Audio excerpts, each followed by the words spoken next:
DDE versus Tyler Game 2 is going to be happening on MLG Shattered Temple, ladies and gentlemen. So let's see what ends up happening here. Is it on the right side? It is. Thank you, Gods of Blizzard. Thank you.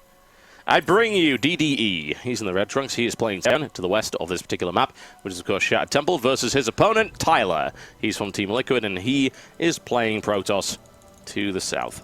And I wonder what Tyler has installed. Like I said, it's very, very hard to predict a player that is literally invisible. He actually is to the Battle.net because I looked at his account. He's played like 5 games this season. Ranked ladder games. He's played a few customs here and there, but there's nothing you can really tell from customs, and that's it. And on his EU account, like 0 games as well, so he's very hard to follow him. He has got a Smurf account, which he has been playing on that to practice with, but it's hard. I don't know his Smurf account, so I don't know what he's been doing. Nobody knows his Smurf account. That's the point. It's a mystery, as you said, even to his teammates. His teammates have no idea. All they know is there is a Smurf account. They don't know what it is. Yeah. And that's just how Tyler likes to play at the moment, and I can't really blame him. And DDE, though, just literally comes out and says, I'm not playing. There's no excuse there. There's not a reason why I don't have games on my account. I just do not have, the patience for the game or whatever he said. But I don't know. But that's his own thing. But still shows a pretty decent showing here. Oh, yeah. You don't forget how to play that quickly, especially when you... DDE is not a highly mechanical player. And you'll see highly mechanical players fall to pieces after a couple of weeks of, no practice. DDE, not so much. DDE, very flexible player. I'm not going to say the word creative, because that's insulting, but players like that don't atrophy as quickly. And you see, a prime example, and people keep bringing it up, is Idra. If Idra doesn't practice for a week, then he is noticeably weaker, because his mechanics are second to none when he's well practiced. He's a complete and total beast. But when he's not, there are problems there. In this case, I would say neither DDE nor Tyler are really all that focused on mechanics. When it comes down to Tyler, as you've said, it's all about build orders. But his weakness at the moment, a little bit execution-wise. We'll see how it turns out for him. He has used 3 Chrono Boosts so far. Will he be using a 4th? He's at 25 energy. Does not look like he is. So he's used 3 so far, which is kind of passive, kind of economy-focused. Meanwhile, we look over at DDE's base. He has got that one single barracks. Throwing down a reactor, though. So that's something to take in consideration. Only has 1 in gas as well. So, he's actually taking them all out. So he went down 2, 1, 0. We'll be looking for an expand very, very shortly with reactor barracks here and playing it that way. Meanwhile, over in Tyler's base, we do have the 2nd gas after Zealot. So it's not super early, it's regular timing. And we'll be wanting to get out a Stalker very, very shortly to get rid of that SCV. And then we will see what Tyler wants to do. And we don't know at this point. We really don't. Taking 2 gas is not as revealing as you would think for a Protoss player. It generally indicates there's not going to be a 4-gate, but there could still be one. It's certainly a possibility. We know for a fact that Tyler loves to play with Phoenixes, and it's in close air position, so it's a good map to do that one on. But, as I said, he does need to get rid of this SCV before that happens, and DDE with the perfect timing getting out there, actually. He will not be caught. And I'll follow it up immediately with a sentry right here for Tyler. And straight into 1-gate Robo. 1-gate Robo. Did cut probes at 16, the exact kind of saturation. Did build another one and throws down another gateway as well. And he is keeping building probes, which is something we should take into the fact that, he's not looking to go all out with this one base. He is continuing to build probes. He's going to push his probe count up a little bit more. If he stops again, then we do know something is a little bit weird. But one robotics facility after that gateway will be able to get a very, very fast scout on what is going on behind closed doors for DDE, which is just a standard 1 racks into expansion, followed by 2 more barracks. Will he be getting the 3rd, though, like he did previously? He did put on quite a bit of pressure with that, or will he want to go for that factory at 3? But we'll have to see what he decides to do. Meanwhile, Tyler just spreading his units out all over the place at this current time. Yeah, Tyler's actually going for a quick immortal right there, which is not as uncommon as it sounds. This whole quick immortal thing is becoming a bit of a big deal for Protoss. I think Kiwikaki did quite a lot of that, didn't he? If I recall correctly. Yeah, indeed he did. And I'm looking for this factory this time. I'm like, you going to build a factory or are you going to build another barracks? Not too sure yet. It looks like he will be just throwing down the factory. I mean, he's getting rid of his gas. All in these 3 barracks. He's gone for stim now, so I wouldn't be surprised if he got a 2nd refinery very, very shortly, then followed by factory. Meanwhile, we are going to have this kind of 2 gateway and immortal pressure, followed by expansion behind this. But at the same time, we have not we, but DDE has no idea if this is 4 or not. Look at this, and 2nd SCV, a hidden SCV. As Tyler moves out, we'll be able to go in and see. Nice. Oh, there's the Nexus. What it is. Or, oh, there's only 2 gateways. And then he can easily move down and then take his own command center. So very, very smart to have this SCV there. Yep, he has forced a lot of bunkers. I mean, there are 3 bunkers all the way, but the thing is, forcing a bunker is not really all that impressive. Bunkers can be salvaged. It's not really too big a deal. But as you said, that hidden SCV has scouted the exact timing of the Nexus. Now, the thing is, he's got an observer here, and he's going to be able to exploit that. He will be able to immediately cancel a supply depot. He can shoot at the bunker. Admittedly, the bunker will, needless to say, shoot back. And he now has full scouting information, knowing exactly what his opponent's doing. Factory coming down for him. The thing is, DDE's got to be aware that that observer is there, so either he just doesn't care, or he's deliberately showing a barracks to transition it to something else. Looks like, however, it's just going to be this factory right here, and then we'll see what he decides to do after that. This is going to be a very fast Colossus here for Tyler. And he has gone for 3 barracks, not 4, so the starport's going to be out a lot faster. Yep. And he has added on the 4th barracks after the factory now. Meanwhile, getting his upgrades up, he can move down very, very shortly. The problem he has to kind of encounter is maybe getting trapped inside his base by force fields. Yeah, which I remember playing against Tyler before a long time ago in the beta. He did that a lot, actually. And we do have 1 bunker being salvaged. Is just going to retreat home, though. The problem with kind of containing is you have to keep upbeat with the force fields. Yeah. And, I mean, that's how Soke lost versus Puma on Xalnaga Caverns in the Intel Extreme Masters, if I remember correctly. 1 skip, 1 heartbeat missed, stim, run That's down, it. everything dead. So Tyler just retreats home, playing it safe, has gone for this fast Colossus, getting a 3rd assimilator, 4th one will start very, very shortly. Meanwhile, let's have a look at DDE's vision. Does not know about it yet. He's got to suspect it, though. He saw the Fast Immortal, and that can, of course, lead into Fast Colossus. And he is building that starport, and he's just finished that barracks with reactor, so I expect to swap around on either the factory or the barracks any moment. Yeah, I mean, I wouldn't be surprised if he scanned very, very shortly, actually, just to check the composition, check where the gas is, or something like that, to find out what exactly is going on. And there goes the switch up. He will want to race to, like, maybe 4 medivacs, and then switch over, because it's not a late starport, it is after 3. So it's pretty standard here. Meanwhile, it's just going to bunker up to be safe. Sending out a Factory 2 scout. A bit of a slow scout. Cheaper scout, but slower.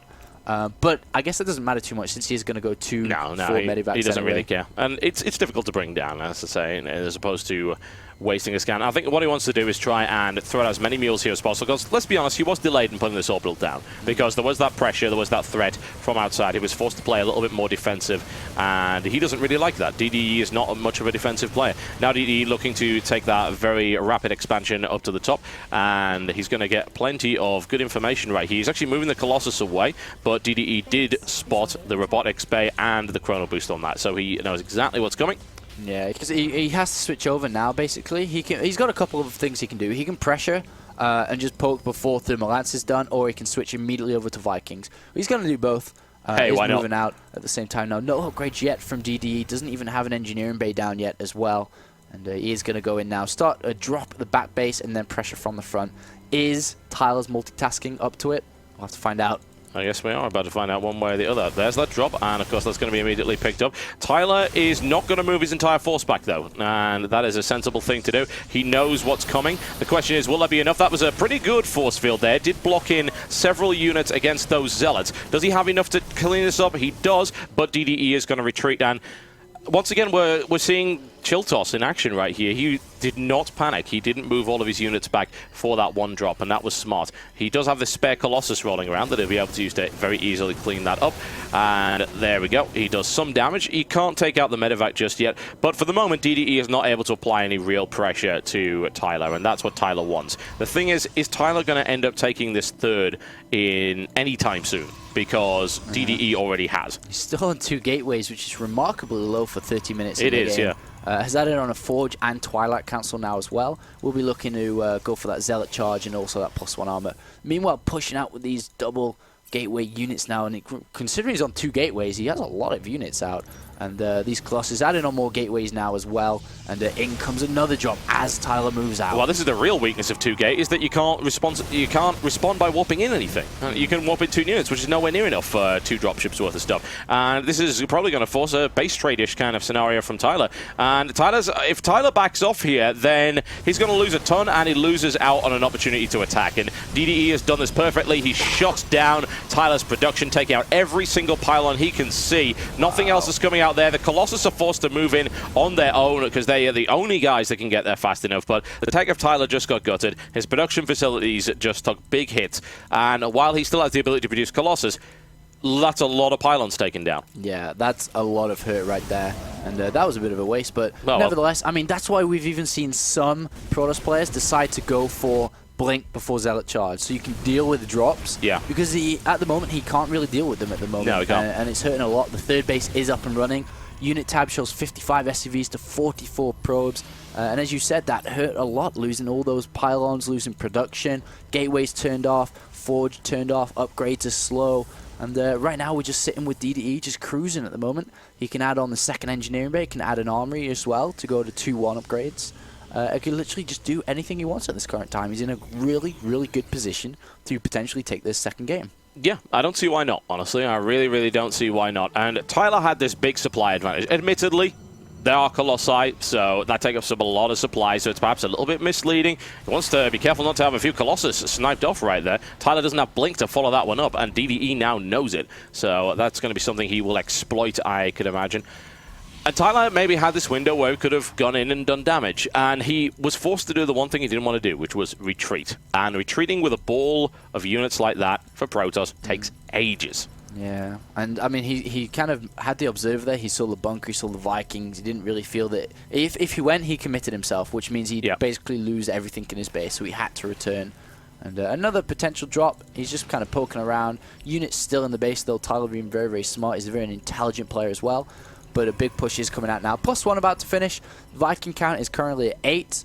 And the Colossus count is relatively high, though. It's at 5. And 8 Vikings are not going to take them down that fast. No, they won't. And it depends on whether or not... If Tyler can pick off some of those Vikings, then he'll be in a great position to clean up the Bioforce. If he can't, then he's going to be in big trouble. And DDE, an incredibly patient attack right here, looking to try and take that Nexus out. This two-pronged attack will now force Tyler back. He must return. The problem is he's not going to be able to stop that Nexus from going. And maybe he will. No, he will not. And the third base as well. No. Oh, Tyler. Well, you saw it going a mile away, and it was such a forceful drop, and DDE, that master of manipulation. We keep saying this time and again. The first drop, no problem. Tyler's nice and chill, cleans it up. No big losses, honestly. Second drop, oh god, loads of tech. Forced to retreat. Third drop, now Tyler's panicking about drop potential. He backs off his entire army. And he trades his third base for some relative safety here and loses his Nexus. And that's pretty damn disastrous. And Tyler must do damage now. Yeah, I mean, there's 4 bunkers now, 2 being added on, and DDE knows it. He knows he just has to defend now, and he's going to win the game. So it's all down to this final attack. Will Tyler does have so many units, though, with charge. He does, and that helps an awful lot. The question is, will he be able to do enough damage? The force fields are good. They're really good right there from Tyler. And that is most of DDE's ground forces cleaned up. The Colossus are going to get shredded, however. And how much has Tyler really got left on the ground? He actually has a good Stalker count right here. The Zealots are still alive. If he can bring down the bunker, there's a force field to try and block off some of the repairs. The Stalker count is looking really good for Tyler right now. That Immortal chewing through the bunker armor. Is it enough? The Vikings forced to land. Will Tyler turn this around? It could be incredible if he does. There's more Stalker reinforcements coming on, but that bunker is holding a single Ghost and 2 Marines inside, though. And the production from DDE, though, is ramping up. He's got he doesn't want to lose the Immortal. 7 barracks. The bunker is down right now. Tyler's in a great position, but he must exploit this now because reinforcements are coming in. There's an EMP. I don't think that thing even had any shields. Will the Immortal die to SCVs? It does. That is embarrassing. But Tyler with a really strong push, but incredibly well held by DDE. Yeah, he holds like a boss. Indeed, he does. Meanwhile, at 69 SCVs, despite losing some in that engagement. And he actually lost a lot there. 20 SCVs killed in total here for Tyler, and he's still at 69. So that shows you how much he was at before that engagement. And now the production's just ramped up for DDE. He's currently sitting on 6 barracks there, double starport. He's taken the third base, fully saturated. He can very easily sit back and take a third base now as well. In comes another drop for DDE, full of Marines. And it will be able to do a lot more damage as there is nothing in the base once again. No, there is not. Now, Tyler does have a lot more gateways. I'll give him credit for that one this time. And he will be able to warp in a response to that without too much of a problem. And the Observer's actually heading in that direction. It's going to see that drop before it actually does any damage. That will be useful. He's going to be able to clean this up quite nicely. The use of a defensive Observer, very smart. He actually has 3 Observers on the field, which is quite a high number. But here comes the Stimmed Marines, they will be able to take a pylon out. They'll shut down a single gateway, but otherwise they will be cleaned up. Tyler was certainly not out of it, and he's looking for some harassment right here, and he can do it if he can break through these rocks. He can blink up there as well. He does have blink now? Yes, yeah, he does. So he's going to be able to jump in there and do a lot of damage. He may be able to kill like 15 SUVs maybe at his best, but the SUVs will be pulled off, but in they go. Yep, and he's got a perfect escape plan, unless, of course, DDE forces him into a nasty position. We'll find out one way or the other. Tyler's certainly not out of this game yet, and he's recovered surprisingly well. Taking the gold was a good decision by him. So, of course, he has less probes, so he can make up for that. But, oh, Tyler getting murdered and losing half of his Stalker count in the process. And did he take out enough workers? He did take out quite a few, but still, DDE remains ahead in that regard. Yeah, it took about 10 SCVs out there, which is pretty good for the trade of 4 Stalkers if your economy's good. Your economy's not that bad. Every unit is very, very precious. And he did lose a few, 4 or 5 Stalkers there, actually. Did slow down the economy of DDE while maintaining his own. He's got that gold base up and running. Yeah, he does. And DDE does know about it as well. But the problem with when you're doing harassment, when you're a little bit behind, is, yeah, it's really good to slow your opponent down, but you've lost units, which could force a very, very strong counterattack here. And there are, how many ghosts is that? Double click fastest, Sean. It is 3 ghosts here. And Marine Mortars, oh, a 4th one as well. And a lot of damage being able to do here from DDE. 1 Colossus, though. Well, only one, and a second one on the way. 6 Vikings, though. Yeah, the Vikings will clean that out really, really easily. It really depends on positioning, I suppose. Are there any ghosts? There are 5 ghosts, and I think the ghosts are what's going to really make the difference here. Good EMPs will wipe Tyler's army off the map really fast. Tyler must split very well, and he must engage very well here in order to come out on top of this. He does have a good force. He does have +2. That will definitely help him out quite a bit. +1, +2 armor is not finished yet for DDE, but he actually has +2 as well. So if the engagement is going to go any way, I think DDE is going to want to just hold back for the time being, get that infantry armor +2, and can he do damage? I mean, that is a large army. And there are a lot of Immortals in there. I suppose we're about to find out. And Tyler actually engaging a little bit prematurely there, I feel, because the Colossus were not in position. And there's a quick blink under that. But bear in mind, you do have to kill off the ground forces, which is actually what Tyler is doing. He's getting some good focus here, but that's a massive EMP. And he jumps into the middle and gets absolutely melted. Wow, that is going to be the game. That's GG. it. That's it. GG, ladies and gentlemen. That is EMP for you, and very well placed EMPs there by DDE. Very patient once again from DDE. And that big clump of units was exactly what Tyler did